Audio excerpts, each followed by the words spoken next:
Shut up. Small. It's yours a 12 or 13? Mini? He don't even know.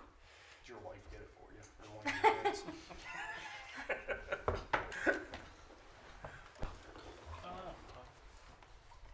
It looks the same as mine. It's blue, right? Yeah. Mine's a, Just look tiny. I love that size. So the other one's Like gonna fit in the tab. pocket.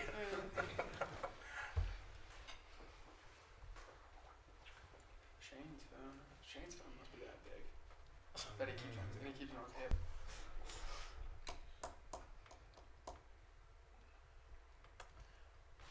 It still said no, we're good now. Okay.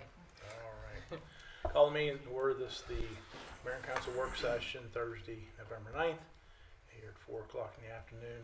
Roll call when you're ready. Commissioner Donnie Carter. Here. Commissioner Nina Forsyth. Here? Commissioner Kevin Grove. Here. Commissioner Adam Ritchie. Here. And Mayor Robert Flanigan. Here. Okay, we have several items to discuss today. The first several are for the council meeting, and so first up is Bethany with a fee schedule amendment. Yes. So in July, when you all adopted the new fee schedule, we realized that we missed, or whenever we increased the cost of construction inspections, we realized that we missed demolition inspections as part of that update. So we are just proposing to increase the fee of pre-demolition and post-demolition inspections to $75 in order to be consistent with the rest of the Medco pricing. Sound good? Okay, that'll be a resolution next Thursday night. While we're editing the fee schedule, could we revisit the one for the charging, the in-home charging stations? Because it seems like hooking up an electric stove is very similar to hooking up a charging station, and we don't charge a fee for that. So, I can certainly talk to the inspector about that. okay.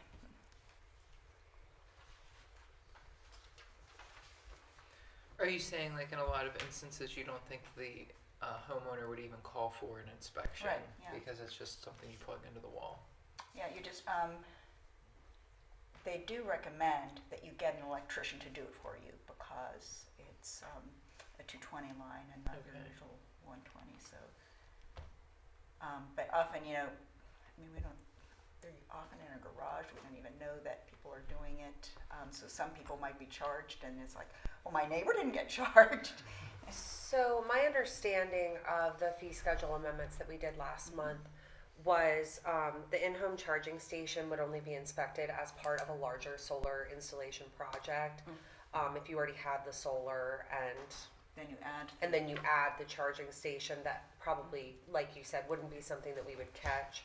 So while they have to be inspected for the solar installation anyway, so if that's part of it, is there then an extra fee on top of it, or is it part of the whole inspection of the solar array and the inverter and all that? So it would be, whenever we receive the plan reviews for solar projects, we get a kind of an itemized, here's what Cliff is inspecting when he goes out.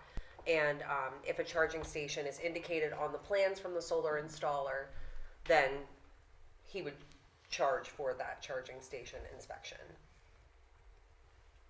There might be some pushback on that. Okay. Well, I can certainly talk to him and Okay. try to get that hashed out. Yeah, 'cause it's just a plug, right? Yeah. I mean, it just, as long as you have the dedicated line, you just plug it in. Yeah, I don't see it's kind of, yeah, it is, I understand what you're saying, because I'm not gonna call somebody to come inspect putting in a dryer Right, yeah. plug. It's kind of. Okay. I'll talk to him about that. Okay. Thank you. Thank you. Okay, next up we have the Enterprise Zone Business Certification List. Each year you certify new businesses so that they are eligible to either get an Enterprise Zone property tax or job credit or both.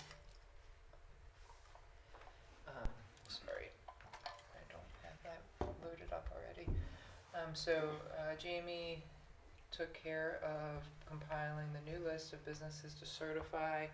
The way, I'll let him talk about that in a second. The way the process works is you certify these businesses at your November council meeting, and then that gets forwarded on to the county for the county to certify as part of all of the county enterprise zones. And then these businesses, if their property tax assessment or they've hired people, are eligible for tax credits. Yeah, so for calendar year 2023, there were 11 newly certified businesses. One of those was new construction, the Dunkin' restaurant building, and then the other 10 were renovation projects, and no businesses within the last 10 years have dropped off the list. The oldest certification was 2014, so nothing. No businesses have dropped off this year. Any questions on that? Okay. Thank you, Jamie. Change orders, Hayden. Yeah, so I have a lot to talk about today. The most intensive one is first, the paving contract for 2023. There are 3 change orders for paving 2023. The first one was a switch between First Street and Hawthorne. We ended up paving Hawthorne. The second one was for all of the ancillary work around town with different projects that I had Ameriseal come in and do the paving for after the fact. Mill Street water line, catch basins, sewer line repairs, things like that. And then the third one, thank you, is for overruns during paving. So cumulatively, it's a lot. Just looking at the change orders, it's scary. But 60,000 of it is paid for under those 10 different little projects here and there, already budgeted for. Hawthorne is already paid for under ARPA paving. The last chunk where there's a gap is $34,000 to cover paving, and it'll be on between finance and I to do probably a budget amendment, but I plan to pull that $34,000 from the ARPA general sewer project because I don't anticipate running into too many more sewer projects over the next year. So the money's there, but they are change orders to the paving contract. If anybody wants to sit down and talk about them, because I do know that there are fairly significant chunks of money, I'm happy to talk about them. But I would, next week I'll ask for your approval on those change orders and get those out. So. The second change order is for Piney Dam Fishing Pier. This one's a fun one. Garrett County POS this year, I reapplied just to see if they would give us any money. They said that they would be able to do a $10,000 grant. It's with a $1,000 match. So we got $9,000 extra up at Piney Reservoir to do paving. I'll take the $1,000 match out of water surplus fund, presumably, and then do $10,000 extra worth of paving up at the fishing pier. But it is a change order to the original contract. So I have all the details for it. If anybody wants to talk about it, I'd be happy to, but I'll ask for approval for that next week as well. The paving specifically to create like an ADA compliant Correct. parking lot, so it's the earthwork and everything to go along with. Correct. It's Yeah. not just $10,000 in asphalt. Correct. So there will be a little retaining wall, some grading, and then asphalt on top of that. Okay. So. That's been a good project. Yeah, the pier is done, by the way, but some of the paving is not. So timeline-wise, we were thinking about doing a hopeful ribbon cutting up there in December. That's when Sailor, my intern, will come back. She initially started this project, so I figured she should be there for the ribbon cutting. So, but I'll keep you guys abreast of that information. So. With ice fishermen. Yeah, it might not be that cold. Ice fishing. Oh yeah, we get a lot of ice fishers up there every year. You couldn't pay me to go out on the ice, but With a candle you could get. yeah, I would. Any concerns about any of those change orders for resolutions next week? Okay. We may have do an ARPA resolution as well to like reallocate funds if needed. I'll have to look over that with Lydia. Okay. Next is you, Mayor, Okay. and Mr. Rich. Yep, Reinhardt. I asked Rich Reinhardt, who is currently lobbying for the city of Cumberland, lobbies for the West Brown Scenic Road, and also lobbies for the museum in Cumberland, to join us today to talk about what he could bring to the table for the General Assembly in the spring, to assist us in some of the projects that we're going to be asking for funding for. I've known Rich for more now than just a couple of years, and has done some really, really great work. We've talked about some of the projects. He's going to go over some of the things that he's done. But again, this is Rich Reinhardt, and Rich, take it away. Thank you, Mayor Bob. Members of the council, very pleasure is mine.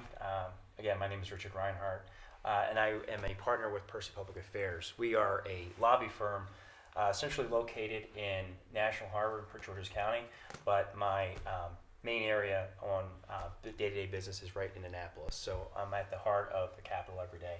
As Mayor Bob mentioned, I've been working in lobbying in the profession for over 10 years, but I've been working in Annapolis since 2006. I worked for Senator Jennings as his chief of staff for 6 years, 4 years in the House and 2.5 years in the Senate. And then following my time working with him, I began working as a government affairs director for Towson University. So if you got familiarity with higher ed and Frostburg, obviously with my trips up here from time to time during that time. And then I transitioned out of working in lobbying for the public sector and went into the private sector, where I was the director for government affairs for the Maryland Chamber of Commerce. Got to really diversify my portfolio. And about a year and a half into the job, I got a calling from former Governor Hogan asking me to be part of his administration. And when you get those calls, you don't say no. So I happily obliged and took service working as a deputy assistant secretary for the Department of Labor.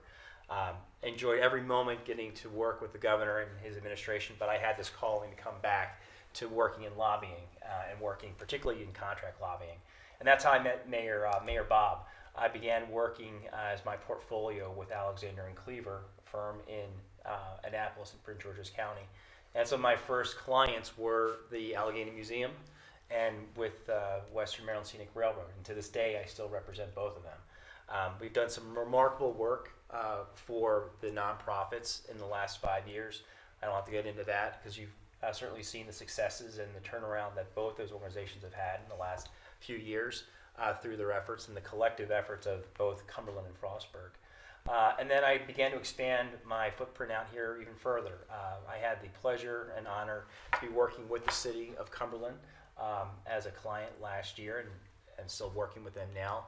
I did some pro bono work for a learning center called Humpty Dumpty in Cumberland as well. This past year, we were able to get them some money, some bond money for their needs.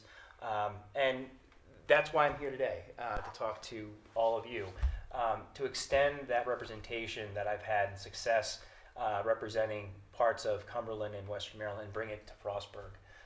As we all know, we have a new administration. Things have changed in Annapolis. There's a new temper and culture in Annapolis in terms of representation and having a voice in Annapolis. Sometimes I think Annapolis only thinks Western Maryland is Hagerstown, and they forget that there's more to the state.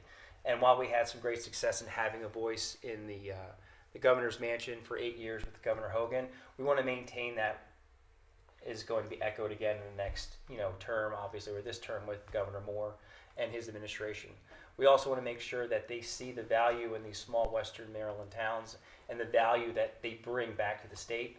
The successes that we've seen with Cumberland last year, we were able to finally pass, after years of trying to pass legislation to help combat blight.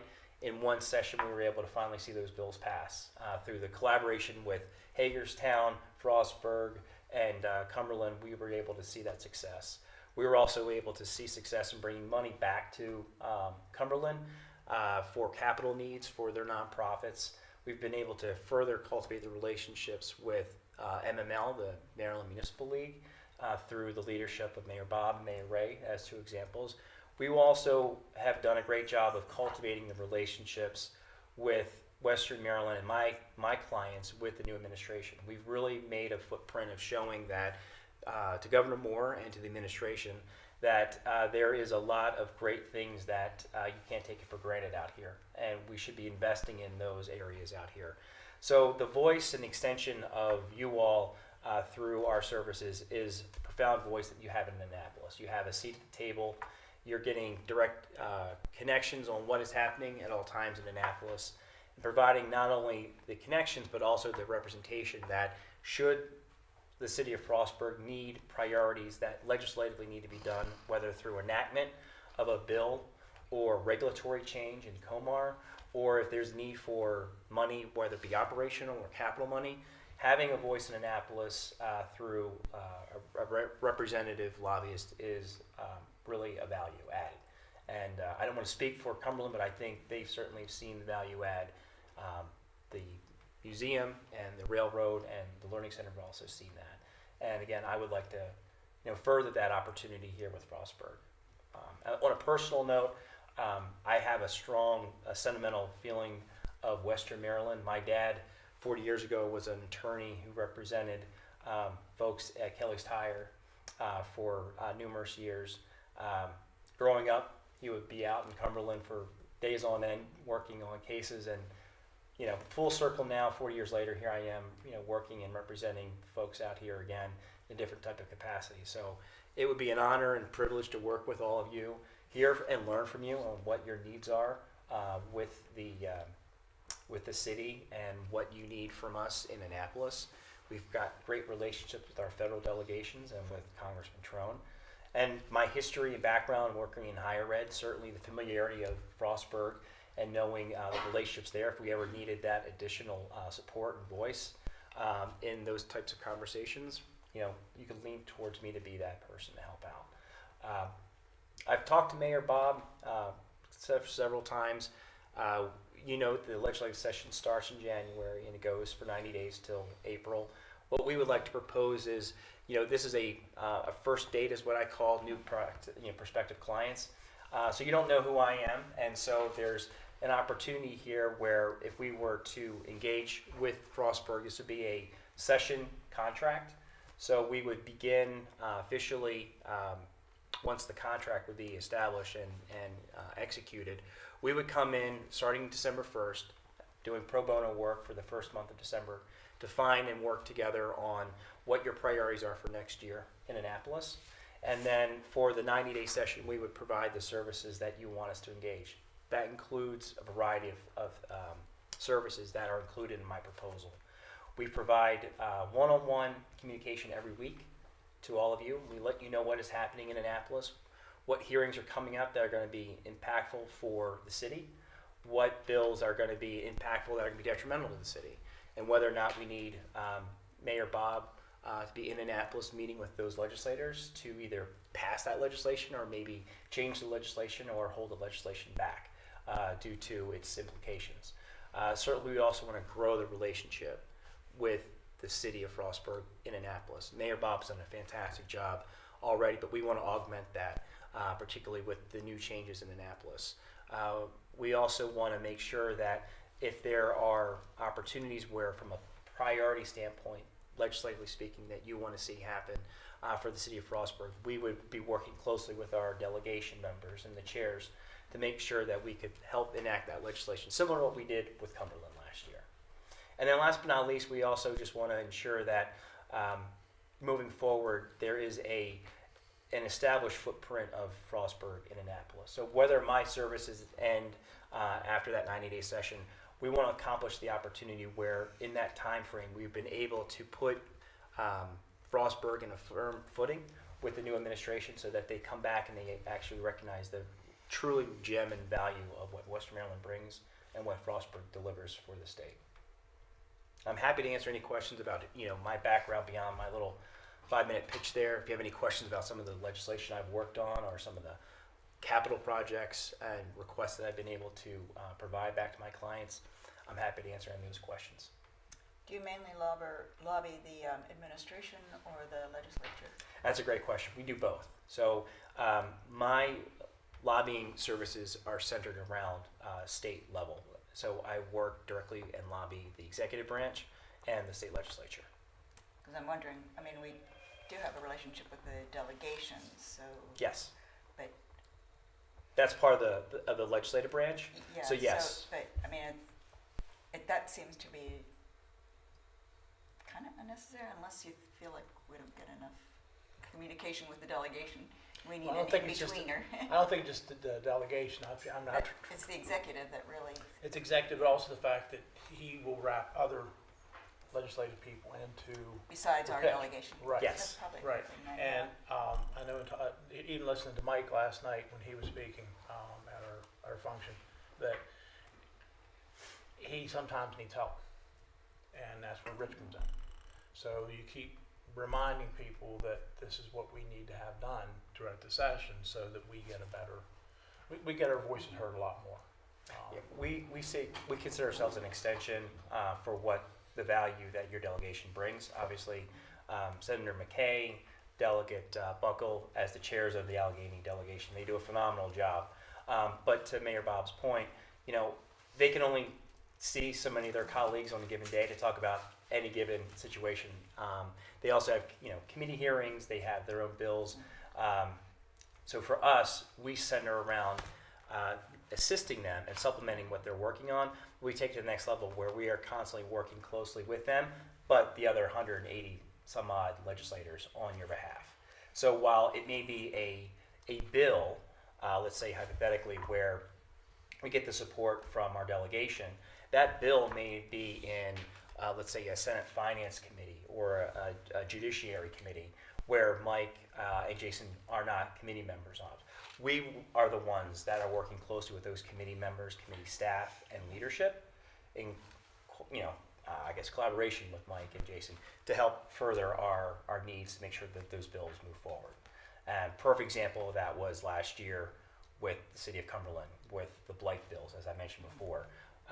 Those bills weren't on, the committees that Delegate Buckle are involved in, but through his support and through our lobbying efforts and the collective of engaging other municipalities, we were able to see those bills passed.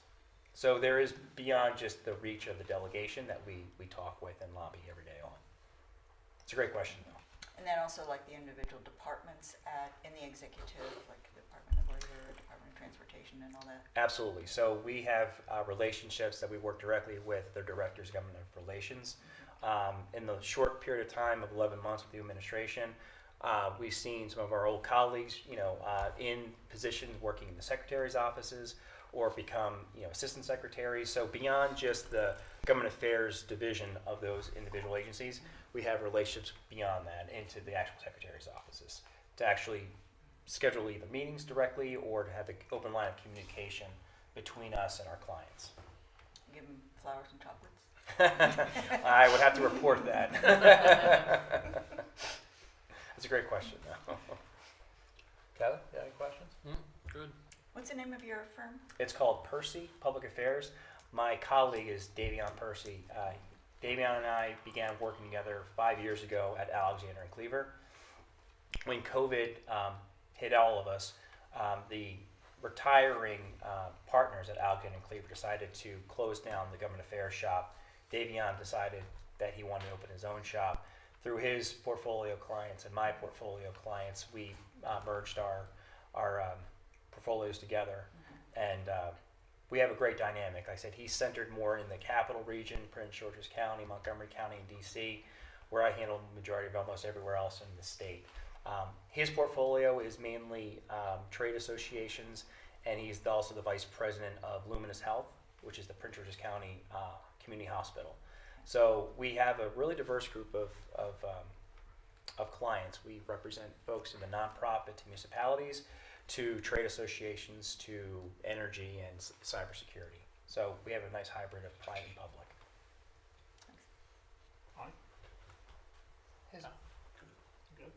His proposal was for those 4 months, and it's $1,500 a month. So,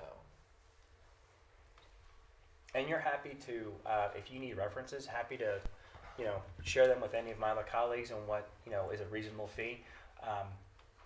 If this is something where we want to come back and look at, the scope of what we are proposing or the proposal in general, I'm happy to answer any of those questions or follow up with you directly if need be.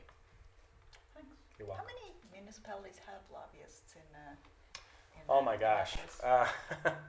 There are a handful of us that represent municipalities. There's a lot of municipalities, and while you do have the association MML, I look at them similar to like a trade association, where they're collectively representing the umbrella, but not every municipality has the same needs Sure. and priorities of the collective, so they hire individual lobbyists or firms to help further their priorities. But yes, it's not uncommon for municipalities to have their own lobbyist. These are great questions. I appreciate them. So basically, we'd start with Rich beginning of December and we'd go to the end of April. Yes. So he'd follow up after the end of the session. If we have any concerns or there's anything that gets, like we were saying, gets vetoed in the 11th Yes. hour. Yeah, so traditionally, as I said, the Constitution allows for 90 days for the session to begin. Usually it starts the second week of January and it goes to like the early first week of April. As I mentioned to Mayor Bob, what we would do is, knowing the relationship that Mayor Bob and I have cultivated over the last few years, what I would like to do is give you all a full month free of services so we can build out our legislative plan and our strategic plan, if you will. That kind of will be your measuring tool for what we're trying to accomplish for the 90 days. And at the end of that 90 days, we put together a 90-day end of session report that's centered strictly around what the goals were and what we achieved for the city of Frostburg. So you kind of have a bookend of, here was the plan going into session, here's what we saw coming out of it. And that's sort of your assessment as to what we did right, what we did wrong, good or bad, what are some of the things that we learned coming out of that 90 days, what are some of the issues that we are going to continue to potentially have to work on, hopefully down the road with you on. And then the other point is, while session ends in the very beginning of April, there is that grace period afterwards where there are potential vetoes, there's bill signing ceremonies, there's still residuals after session that happen throughout the month of April. We want to extend that all the way through April so that if there are bill signing ceremonies that Mayor Bob would like to be a part of, or anything else that comes out newsworthy, we want to make sure that we're staying on the representation and getting that information back to you.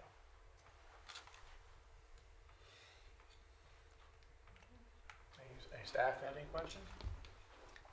I always get the question, what is the lobbyist, or what we do?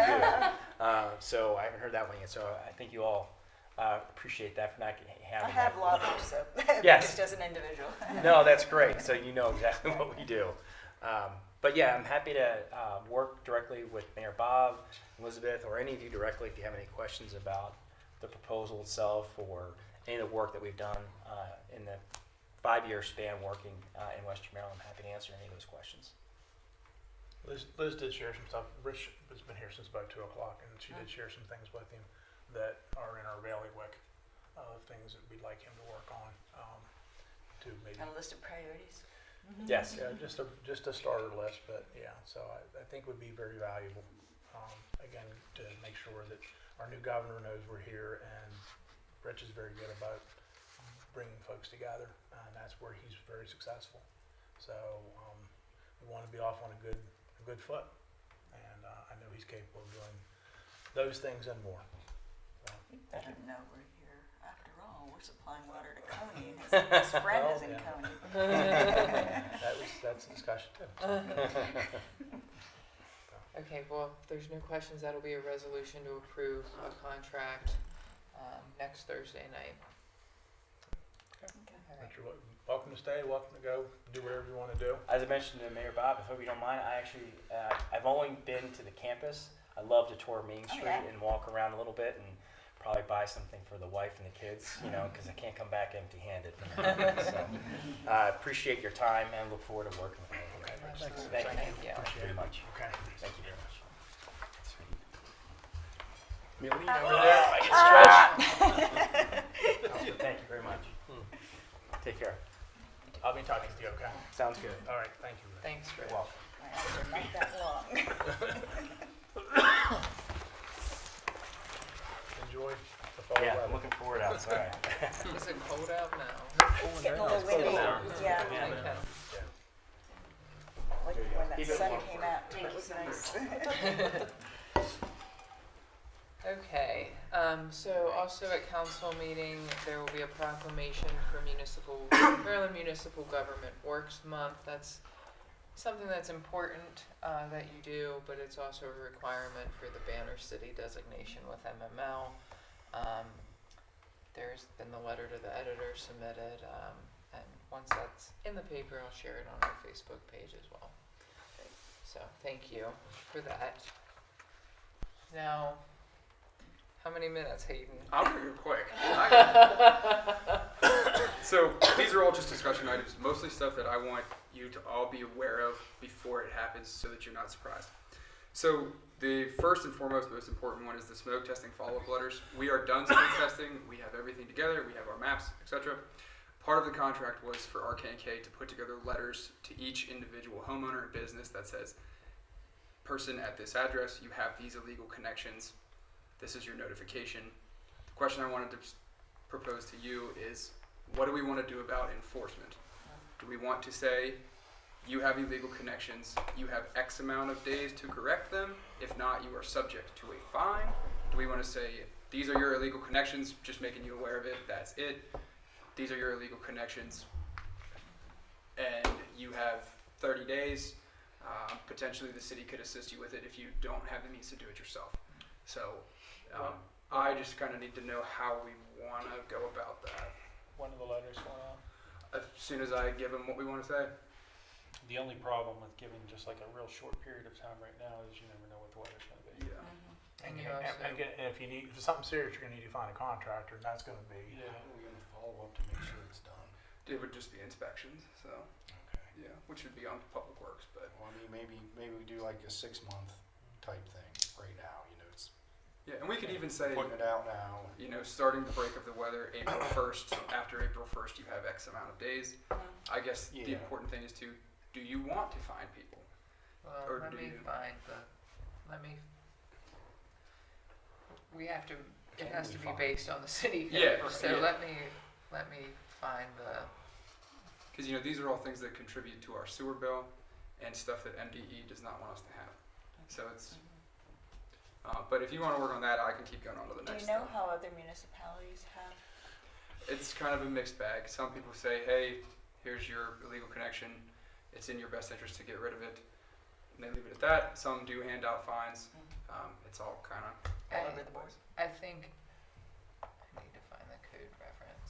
Okay, no person shall cause or discharge any stormwater, surface water, groundwater, blah, blah, blah, into any sanitary sewer. So there's your code reference. That it Put that is, in the letter. that it's illegal. okay.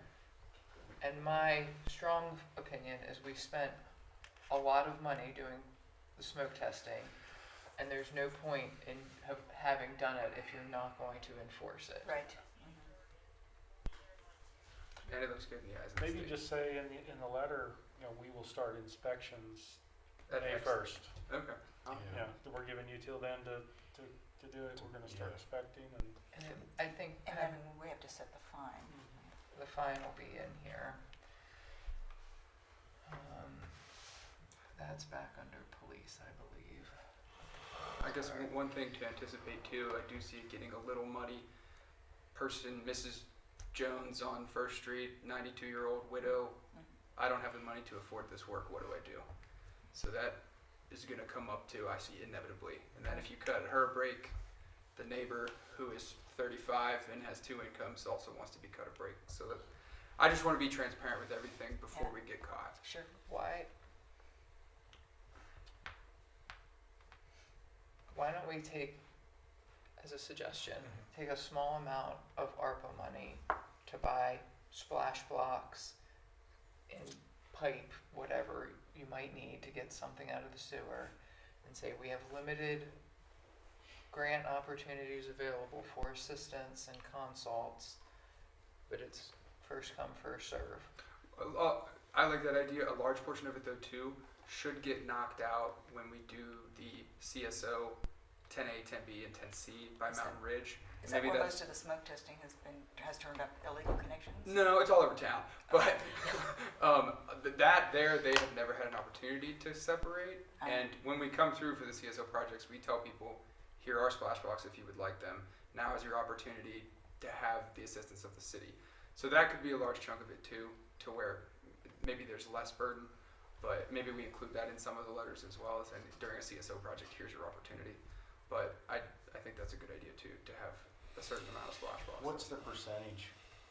Of illegal connections? Yes. I don't have a percentage, but we're in the thousands of illegal connections, like between rain leaders and people, like drains coming out of people's driveways and tying into the sewer, things like that. So as a percentage, I don't have one, but it's north of 1,000 illegal connections now. This is gonna be a long process. That's why I'm saying it now. So Yeah, so. May of 25. And like a past experience I had living in another town, I got the smoke testing letter and they said smoke was coming out of this downspout, and I called him up and I was like, my husband says that's impossible because I forget why that was the case, but it was disconnected. And then it was like, okay, and nothing ever was nothing ever came of that. So we don't want that to happen. Like, and we've paid our K&K to do follow up. the record keeping to some extent. So No, I will say out of that, say 1,000, 950 of them are rain leaders, and those are simple. Just cut it off, cap the connection into the sewer, and put a splash off, and it's done. So those are cheap and fast, but there are a lot of them.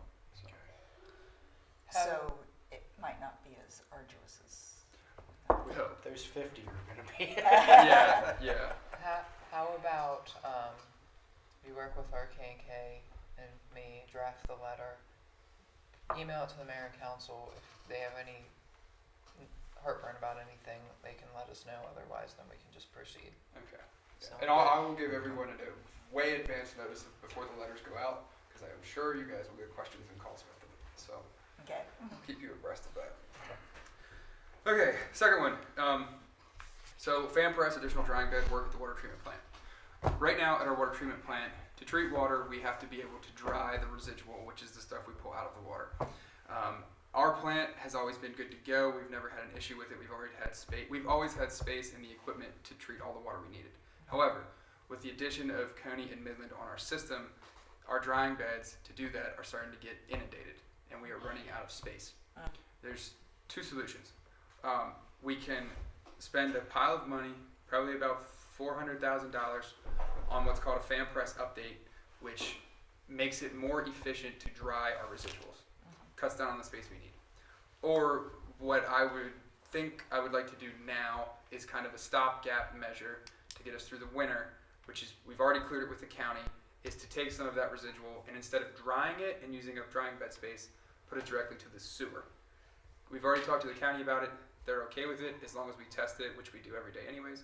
And then Cumberland, correct? Yeah, Cumberland. They're okay with it as long as we test it and notify them. That gets us through the winter. I have been barking up Coney and Midland's tree just to get a timeline out of them for if they're going to stay on our water, if they're going to get off. January, it's gonna be. I know. I talked to Tyler about it afterward, and he said he's thinking January, February. So the stopgap measure gets us to there. Hoping that's the end of it, then they're off our water. We no longer need the stopgap. Our plant's back to normal. But I just want everyone to be aware that if Coney comes onto our system and MDE says you are staying on Frostburg's system for their water, we will need to make upgrades at the plant. So, and maybe if MDE says Coney you're staying on their system, we can hopefully go to MDE and say, if you're going to do this to us, I need grant funding. And then at the same time, we go to Coney and Midland and say, potentially, do a cost shared with us to help bring us. But I just want everyone to not be caught off guard by that. Salt structure redesign. Not much to tell you about that one yet. I have pretty well done the redesign as much as I can, so now it's in BB&A's hands. I've told them what I want, and I told them pare it down as much as you can so I can get within a ballpark number. I don't know what that number is going to be yet. I think we budgeted $250,000 for it originally. No matter what we do, I don't think that's going to cut it. So as soon as I get some more estimates, I'll come to you and say, I think this is what we'll need. And we'll go from there. But we are trying to redesign, bring those costs down, and turn out an end product that we can be happy with and still afford. for So. more than three years. Yeah. Yeah. Water cross connection regulations.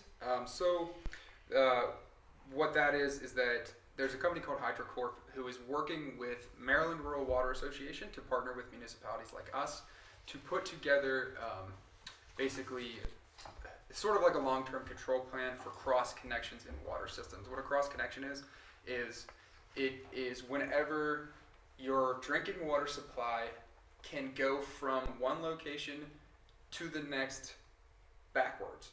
So in your home, a new home, a plumbing inspector will inspect it, and there should be a siphon break or a backflow connector in your water line that keeps the water that comes out of your sink from working its way back through your plumbing and back to someone else's water. The reason that's important is because if you own a hair salon and you have water sitting in your sink full of chemicals and hair dye and everything like that, if we have a water leak in town and it breaks siphon and it pulls that water back through the hair salon, that water could potentially make its way into someone's house and then they're drinking hairspray. So what we have to do is put together a long-term control plan for cross connections. We might partner. We might partner. Yeah. But we do have to have a long-term control plan, basically for cross connections. So I'm going to work with HydroCorp and Maryland Rural Water to put together this report, and then there might be a little more involved with it. There might be some costs. We're not 100% sure yet. We're still digging into the meat of it, but just kind of another update that if you see us talking about the cross connection control plan, that's what that is. So Can I right tell now us- it's not controlled, are you saying?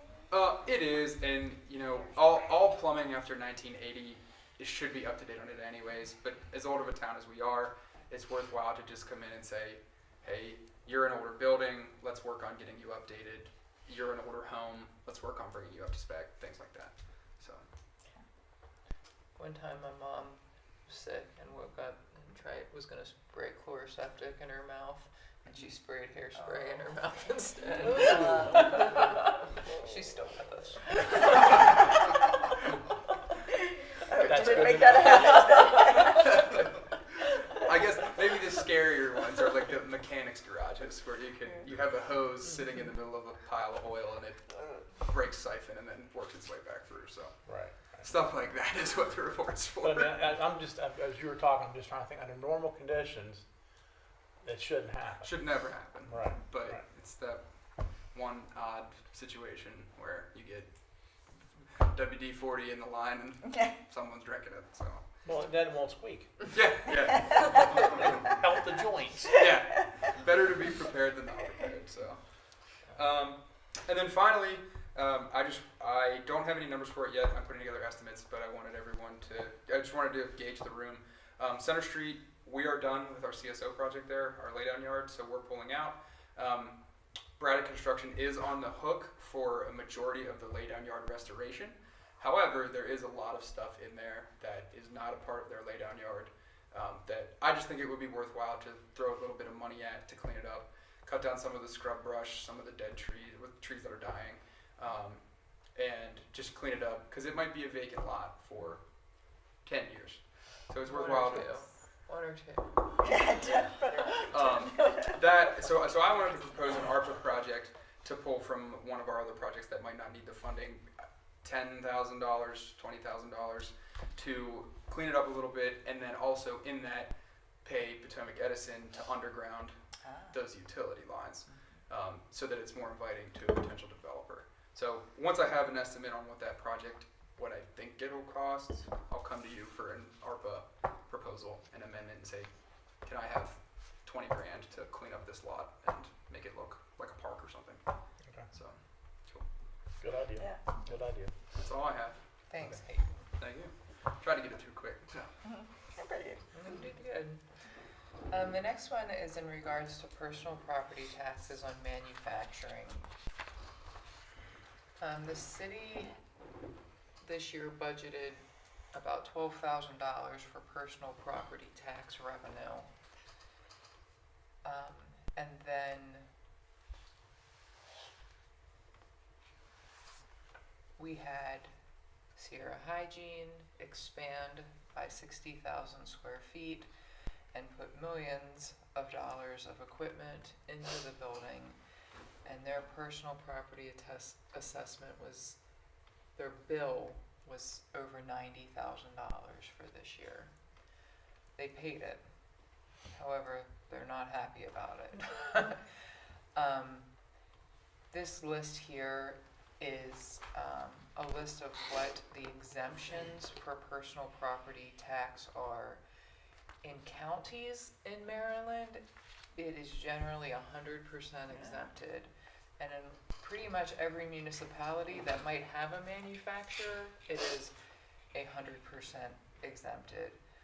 My gut feeling is the towns listed that don't have an exemption, like Marydale, have like 100 people in them, and they are so small that they don't have a manufacturer, so it's not an issue for them to address. Prior to this year, we haven't had a large manufacturer recently. I assume maybe 20 years ago, Hunter Douglas was paying a lot in personal property tax. I'm not sure. But looking at this list, for the most part, every town of any size has 100% exemption or a smaller amount. Frederick City is an interesting one. They have incrementally increased theirs, so it will be 100% exemption in 2025. Here's Thurmont, that's 40%. So Sierra Hygiene has that 90,000 square foot facility now.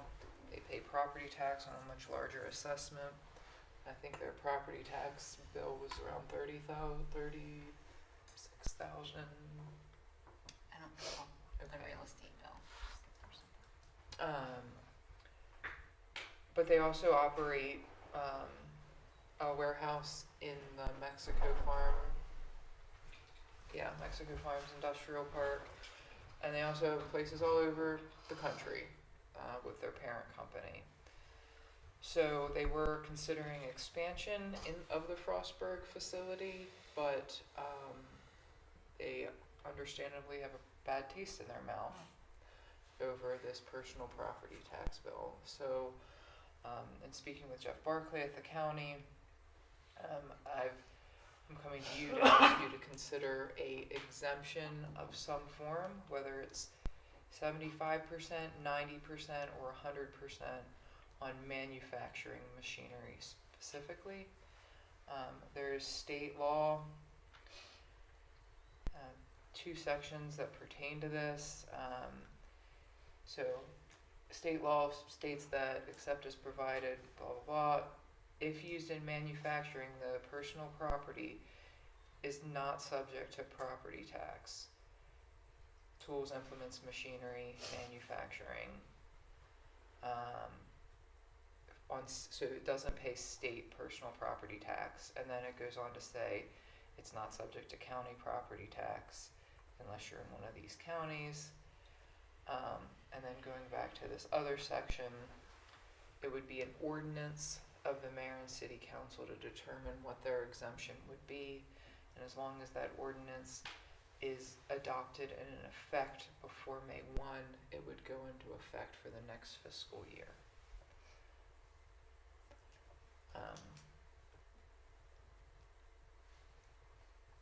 I know Sierra Hygiene has been really good to work with in terms of just cooperation, and then appreciative of the staff here and everything. They made an investment beyond the building, and they did install solar panels on their roof there.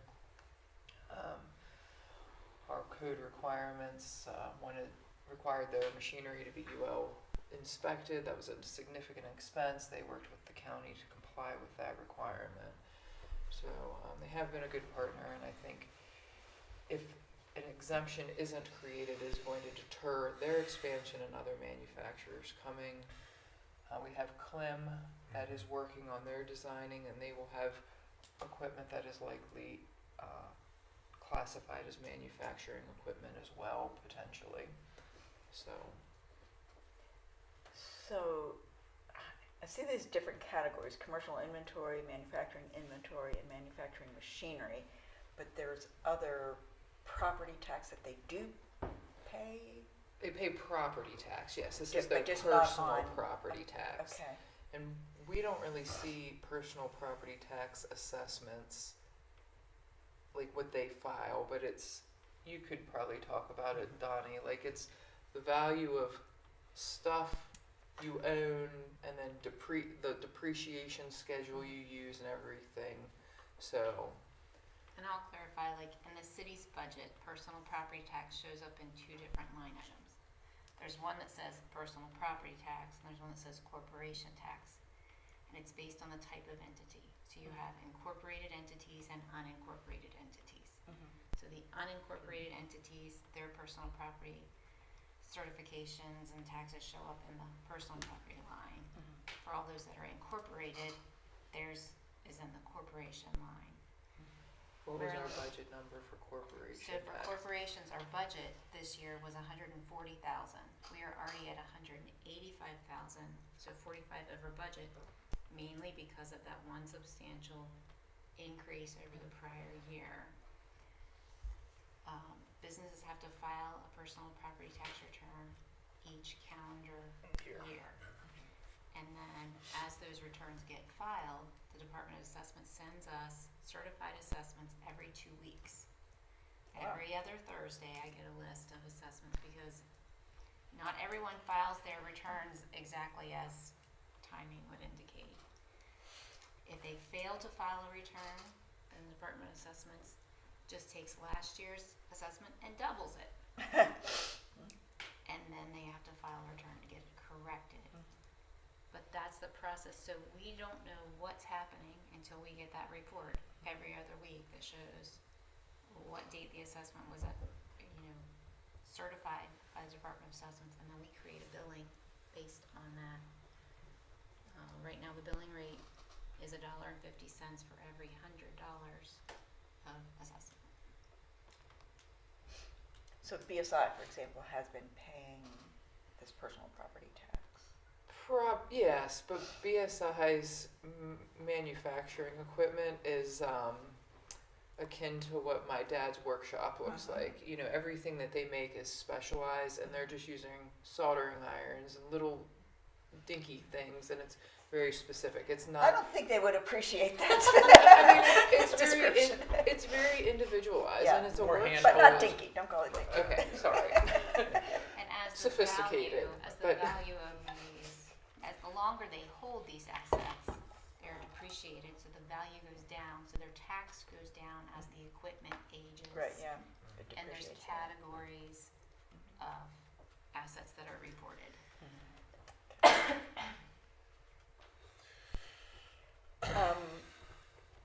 What is our current percentage that We have a 0% exemption right now. There is zero exemption. Cumberland is 100%. LaVale, the special taxing district, I guess, is 100%. And then the other towns are nothing as well, but the other towns don't have a manufacturer in them. And this isn't gonna reduce their tax to zero. I mean, they still have other personal property that's gonna get taxed, so Yeah, and it's, they still pay their property taxes. it's just like the machinery and inventory Yeah. and stuff. And I think with the state precedent is there that they don't believe that manufacturing equipment and machinery should be taxed. I think we just go with everybody else. Yeah, it does look like it's. We don't want to discourage. No. That's not what it's all about. Okay. So that would be an ordinance. Probably Michael Cohen will have to draft that. So presumably it won't be until December that it's introduced, public hearing in January, but it would be well in effect prior to May 1 because they already paid their taxes for this current year. It's a moot point, so. All right.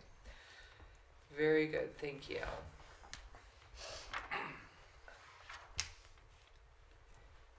Each year, just kidding, every 3 years.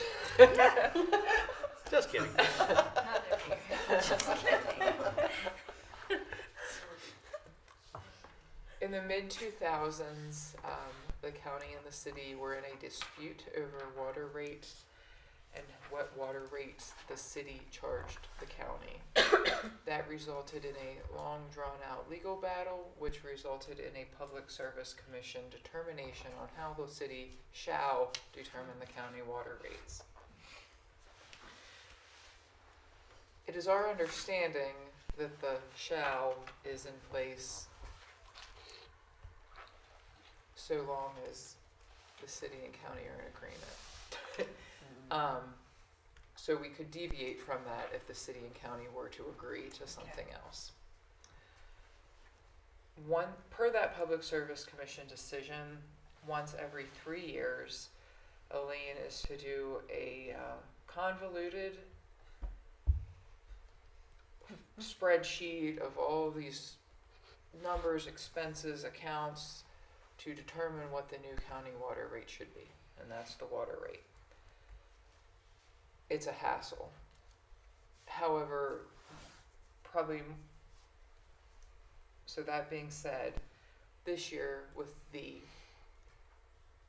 revenues from Lonacone and the amount of uncertainty in terms of what the next year will bring on our water, Elaine and I thought it was in our best interest to see if we could ask the county to postpone the water rate recalculation 1 year. Spoke to Adam Patterson, the county director of public works, and he was in agreement with that. So what I come to you today is asking you to prepare a letter to send to the county commissioners, asking the county commissioners to approve letting the rates stay for the county for 1 additional year. Yeah, that makes sense. Okay, I will draft that letter and have the mayor sign it. Thank Okay. you.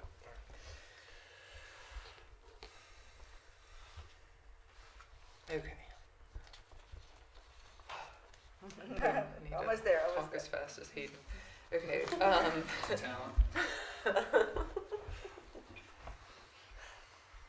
The Frostburg Food Pantry is currently located in the parsonage of the United Methodist Church here on Main Street. The United Methodist Church has had, there are some safety concerns with the parsonage, and the United Methodist Church has indicated that they would like to, instead of invest in the building, raise the building. Historic District Commission has approved that building to be raised, which leaves the Frostburg Food Pantry in need of a new home. Vicki Peterson and Peggy Keeley have been working with me to help find a new home. I know Commissioner Carter has suggested some like business storefronts. The challenge they run into with storefronts is they haul a lot of food in and out of their building weekly or bi-weekly. So it has to be accessible, but then it also has to be like accessible with hand trucks and things like that. So a small storefront with steps and stuff, and generally their volunteers are older, it proves to be difficult. They also pay a very minimum rent, and running a storefront costs more. Commissioner Grove put us in touch with the Frostburg Housing Authority to look at a room that they had available. Unfortunately, the room was in the basement, kind of through the laundry room, had some mold, just kind of a dank space, and just didn't feel suitable to the food pantry people being in there. It would have taken work, and it wasn't the most visible spot either. We put out a call to all the churches in the community. Lydia and Bethany have an updated church list through their Main Street sign replacement project, so I had that email list, and I only got one response, and it was that his congregation was not interested. So one of the spots that I had suggested in talking to the mayor, or maybe the mayor suggested, I don't know. It was I'll give the mayor credit. We had a brain, whatever, yeah. Was the old Kenny's Grocery. It's easily accessible. It's been vacant for a long time. So the mayor reached out to Craig Kenny. It's still, it's still in the family. And Craig is agreeable in concept to a longer term lease for the building, for the pantry. Haven't gotten into particulars. Jack DeShong is donating some of his time and effort to helping the pantry evaluate if the space is large enough. And he says yes. He's supposed to be designing like a shelf and desk layout. The building now has a new roof on it, and it is gutted. It's just down to the studs, the original old 2x4s, true 2x4s and everything. There's a lot of things that would need to happen before this were to happen. But what I'm coming to ask you is if the pantry and Craig Kenny were able to come to terms on a lease that was for a minimum of 10 years, I'd say preferably longer, but a minimum of 10 years, would the council be willing to put up to, and I think it would be less, but up to $30,000 into fixing up the building to be used as the pantry, and if we can get it moving, that it happens this winter, having our Parks and Rec guys do the work. I think some of the things that need to happen is the lease needs to be in place. We need to get one of our smallest employees to shimmy into the crawl space and inspect the floor joists. Won't be you, Hayden. Won't be you. It's a pretty tiny hole. So make sure that the structural, load or floor joists are good. But I think it would require a new subfloor, new flooring, insulation, drywall, or whatever inside. Good thing it's gutted. Yeah, so that saves a lot. And then new exterior cladding of some sort. It's just T111 now, so I don't think Craig will be overly particular. It just the T111 is starting to rot, and then secure doors, lighting, and HVAC. Electrical. Yes, it would probably need maybe new service and the wiring to do 2 fridges and a freezer, but they're not commercial grade. And mini split for HVAC. There's no plumbing in the building. So Vicki says she'll just tell her volunteers to go before and after they come. I mean, what kind of, the thing that concerns me on something like this is what's the lease going to be? Because are we paying, are the Kennys gonna rent this at market rate and we're paying for the fixing up for it, or are they gonna rent it to them for like $1 a year kind of thing, I don't know what the lease rate would be, but I would not proceed if the lease rate was market rate. It would have to take into consideration the city's improvements, because that. And the nonprofit Yes. service that the food pantry provides. Yeah. Okay. So I definitely wouldn't move forward if Yeah. it was a market rate lease, because that doesn't make sense all around then. Right. The pantry can't afford it. We're giving, but that's not the, Craig's volunteers with the pantry, not directly with the pantry, but my understanding is there's a group of guys that move the food for Vicki. And he is one of those people. So she sees him. I met with Craig. One of the interesting things is the old shelf. If you've ever seen like the Kenny's Grocery old pictures, or remember being in there, the wall long shelf. The shelf that spanned the whole wall is still there. They took it down and it's on the floor, but it's still there and intact. So they plan to reuse the shelf, according to Jack, and things like that. So I think another part of what I'd like to do is do a water bill request for their fund at the foundation, that then they could contribute to buying materials, and post that on Facebook as well. to get, they have some money in Pantry Partners, but they would like to save what they have now for like the shelving, the new desk, a computer, whatever, the furnishings and fixtures that they would need. Probably a new sign, things like that. But then if we could help them raise additional money for the materials, and then the city chipping in, and then the labor. So, Yeah, it sounds good. I mean, it's As definitely long as the needed lease is. okay, Yeah. okay. All right. Great. I wanted to have that conversation before I told them to move forward, so thank you very much. They've been looking for a new space for a long time. Yeah, so hopefully with Craig being a landlord and stuff, he might have a template lease already available. I think he can work something up, and the Pantry's attorney can review it and go from there. So, Very good. okay. The parking meter update. Meterless meter post. There's my picture.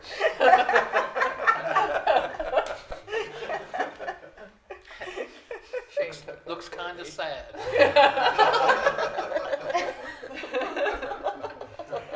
It's expressionist. So I will talk about the post, and then Hayden will talk about all the other stuff that goes along with it. So we talked about what to do after we took the meter heads off. We're not taking the meter heads off until after January 1st. Say it again. We're not taking the meter heads off until after January 1st. Louder. For those in the back. Because the meter decorators have already measured their posts, and we don't want to mess anything up. So the meter heads will be there until then. We may take the guts out now. Timers, yeah. Yeah. The timer's out now, so people know not to feed the meters, but we're practically to free parking anyway, so it probably doesn't make that much difference at this point. So then Except for out-of-towners. Commissioner Grove was concerned that once we took the meter heads off, there's that bracket, Right. and then they wouldn't have anything to stick their new parking bags on when there's funerals or events or whatever. However, in speaking to Shane, that sideways bracket that holds the 2 meter heads comes off too.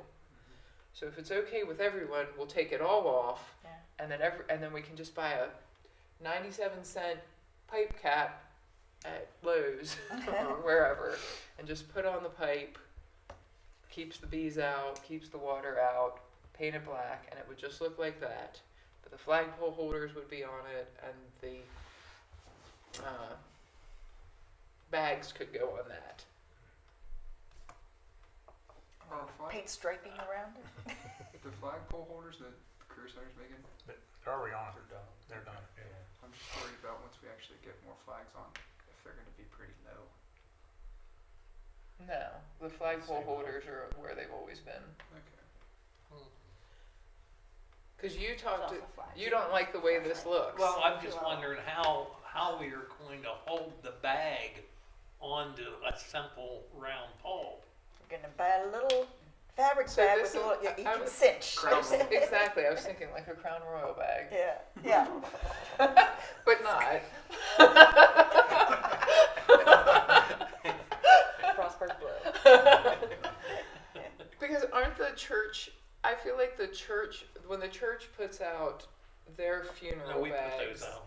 you put out the fancy. But yeah, they're designed to go over the meter, over the actual They're meter. not like Yeah. a Crown Royal What if we bag. could get some kind of eye bolt and put on them, just something to tie the bags to? Would that work?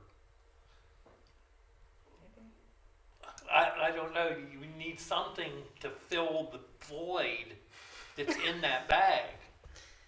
In other words, if you just put that bag to that, it's gonna fall over sideways and everything else. Can we get new bags? Well, even getting new bags, you still have to have something there because they're round like this. They're not like this. Can we get something that's more just like a sign, and you you can put it on the top. Well, but then we would have to take the Cap on. caps back off to Not if it slide. has like a little silicon, like a O-ring type thing that's attached to the sign. You can just slide it over, but it's I can- silicone.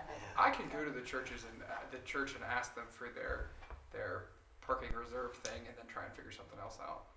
If that works, I can figure something out. So I looked into the decorative ones, and we think we said Bedford has horses, and Yeah. we didn't like horses. I can have a little coal miner guy. They're expensive.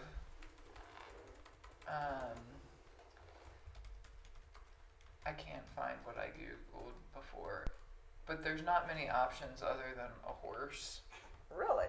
a pineapple, Or like circles. yeah, or like a finial, yeah.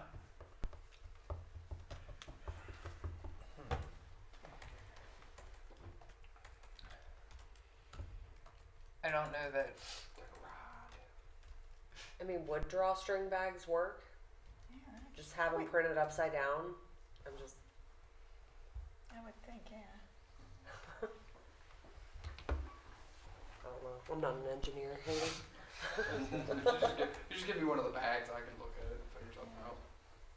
They're just paper bags. Yeah, they're just aren't paper they? bags. The church Well, has we fabric did the ones. paper, I mean, we've done the paper bags for Looking at years, you. and it looks really chintzy, Yeah. And they blow off. and they blow off. And Oh, then right. How about, and somebody had suggested to Nick, it looks nice retro with the meter there.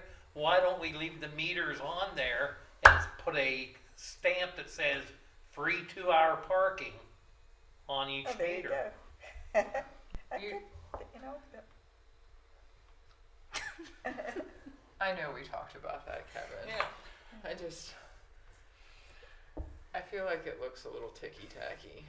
What if you have something made up, like a little placard or something that says no parking that fits down in the flagpole?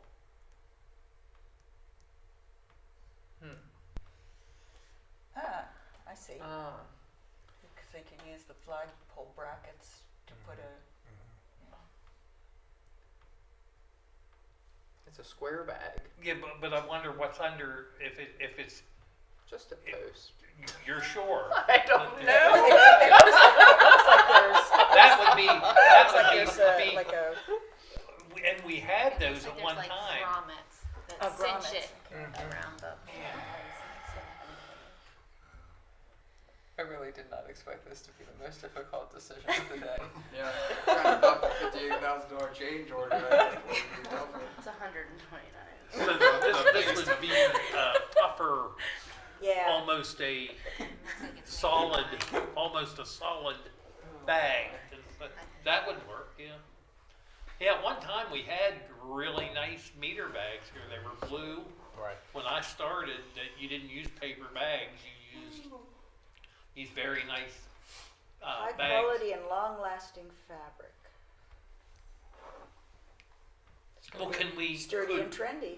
Could we order one of those, or and see how it worked? Yeah. Before we ordered enough to go all around.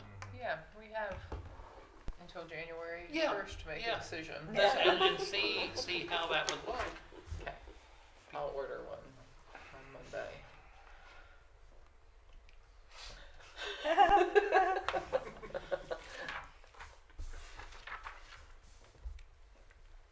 I appreciate the passion. Okay.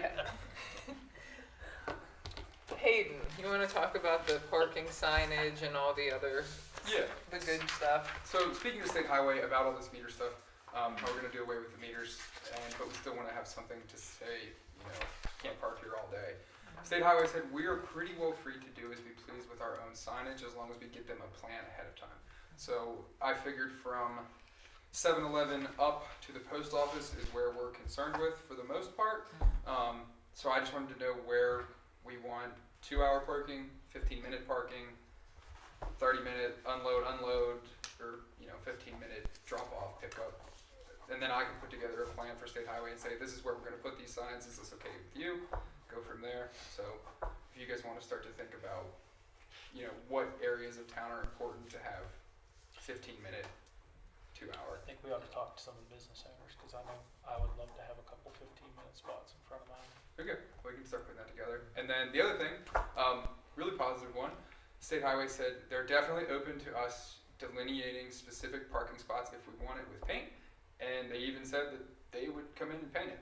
at wow. their Yeah, cost. and they had done that once before. Well, at one time on Main Street, they had the lines that came out from the curb, Yep. and then this way to let you know what a parking place, which parking places Yeah. were which. They said they would do it. Wow. So, same thing, they just want a parking plan that says, here is where we would want spots from this approximate size. And I think it might be their standard state highway spec size anyways, but, so that's the other good news. So I'll start putting together a parking plan after talking with the business owners, and we'll go from there. Okay. So, Very good.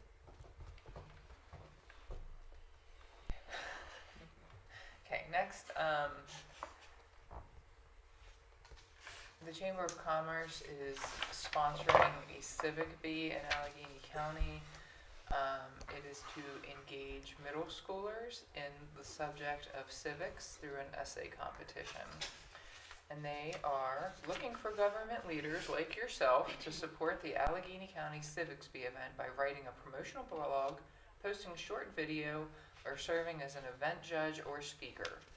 Please let me know if you have an interest and we can find a way for you to be involved. Oh.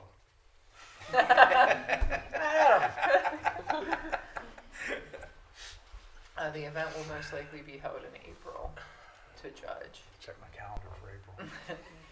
So, Thanks. I don't need an answer right now, but if you could let me know ASAP if you're interested in any of those items, I would appreciate it. She's looking at me. Or Kevin. judging civic. Nick Costello. No, they don't have enough time. 3 minutes, Nick. Yes, sir.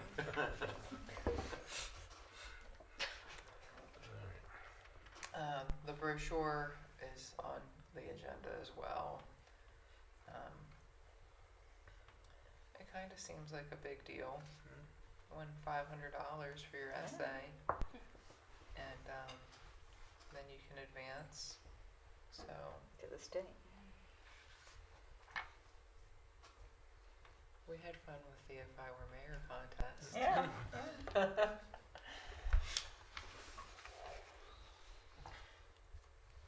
I felt like I had something else for you, but I can't recall at the moment. Was it the local government thing? In December? There's, for the, Allegheny. Oh, I didn't even read that email yet. Oh. Yeah, it Sorry. just come out today. I saw it come through. Oh, yes, I know. Sorry. Last month at council meeting, I told you that the public hearing, well, we introduced the ordinance for the amendment regarding the election. And I told, the public hearing was set for next Thursday. I also had on the agenda that the public hearing for the charter amendments would be next Thursday as well. However, I'm just not, I can't get into the swing of things with this new requirement with charter amendments that there has to be a public hearing, but the public hearing notification has to be at least 21 days in advance of the public hearing, and I didn't get it to the paper in time. So the public hearing for the charter amendments will be pushed till December. It'll go in effect in January. It won't mess up anything in terms of the actual election timing. So I apologize, that is 100% my mistake. So I just wanted to let you know that that's why that part won't be on the agenda. Okay, that is all I have. Anything that the mayor and council have for the good of the order? Okay. Good. We're going to go into closed session, so thank you all, staff. Appreciate all your work. Have a good evening. I just need someone to read that closing statement. Okay. Under the Annotated Code of Maryland, Article 3-305B1, closed session may be held to discuss the appointment, employment, assignment, promotion, discipline, demotion, removal, resignation, or performance evaluation of appointees, employees, or officials over who this body has jurisdiction. A closed session is needed to review specific individual personal action, as well as discuss potential disciplinary actions. Need a motion, second, to go into closed session. Make a motion, we go to closed session. Second? Move to second, all in favor? Aye. Yeah. Thank you. Do you need me to stay? Yes. Goodness. I hope you have a good weekend, Elizabeth.